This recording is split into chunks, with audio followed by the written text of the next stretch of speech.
আসসালামু আলাইকুম প্রিয় বন্ধুরা, ভিডিওটা না টেনে দেখবেন।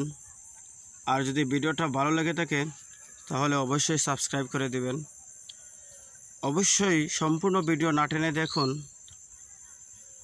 আজকে আপনাদের সামনে হযরত সুলতান মাহমুদ গাজনবী রহমতুল্লাহি আলাইহির একটা ঘটনা বলবো। যে উনি যখন বাদশাহ ছিলেন তখন হঠাৎ একদিন উনি রাত্রের বেলা শহর পরিদর্শন করতে বের হলেন। হাঁটতে হাঁটতে দেখতে পেলেন চারজন লোক এক জায়গায় বসে আছে। তারা কি যেন আলোচনা করছে, কি যেন ফোন দিয়ে আটছে। তখন উনি আস্তে আস্তে আগাইয়া ওই চার ব্যক্তির পাশে গেলেন। চার ব্যক্তির পাশে যাইয়া জিজ্ঞেস করলেন যে আপনারা এত রাত্রিতে এখানে কেন, কি জন্য এখানে আসছেন?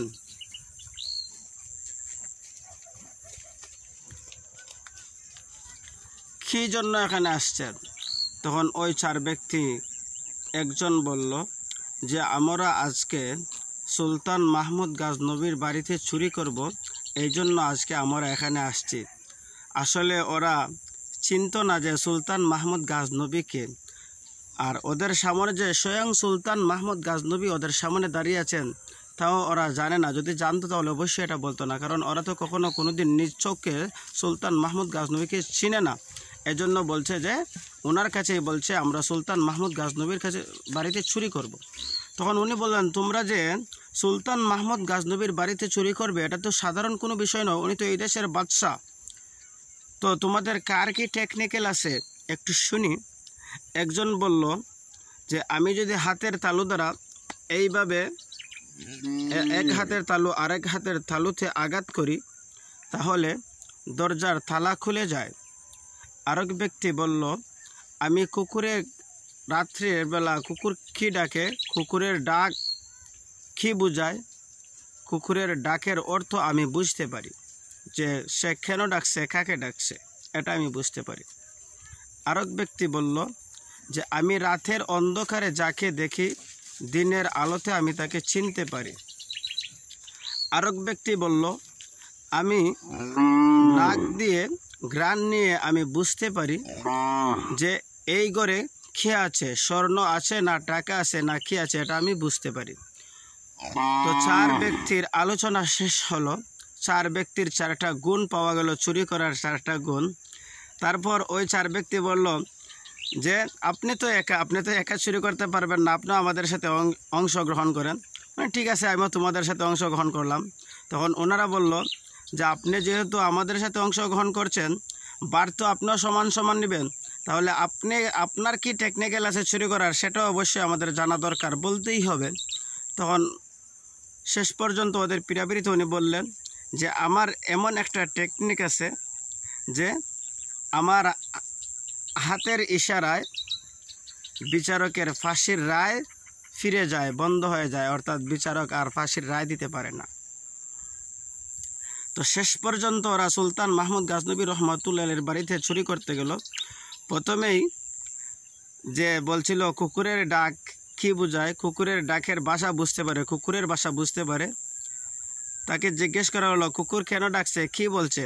সে বলল কুকুর ডেকে ডেকে বলছে যে বাড়িতে সুলতান মাহমুদ গাজনবী মেহমান নিয়ে আসছেন, আপনারা মেহমানদারির ব্যবস্থা করুন।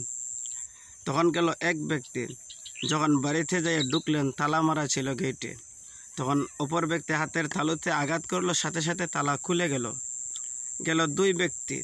আরেক ব্যক্তি যাইয়া নাক দ্বারা ঘ্রাণ নিতেছে যে কোন ঘরে স্বর্ণ আছে, সে নাক দ্বারা ঘ্রাণ নিয়ে সে বলল যে এই ঘরের মধ্যে স্বর্ণ আছে।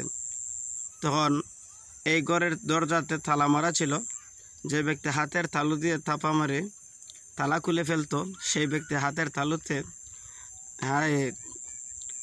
তালুতে আঘাত করে সে তালা খুলে ফেলল।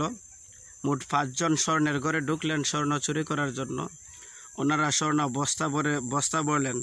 তখন সুলতান মাহমুদ গাজনবী বললেন যে তোমরা এখানে একটু বিশ্রাম করো, আমি একটু আসছি, যে রাত তো আরও অনেক আছে। আর উনি খুব টেকনিক্যালের সহিত বুদ্ধিমত্তার সাথে উনি বের হয়ে দরজা বাহির দিয়ে তালা মেরে চলে গেলেন। আর যাইয়া ফোর্স পাঠালেন, ফোর্সকে বললেন যে আমার বাড়িতে চোর আছে, 4 জন চোরকে ধরে নিয়ে আসো।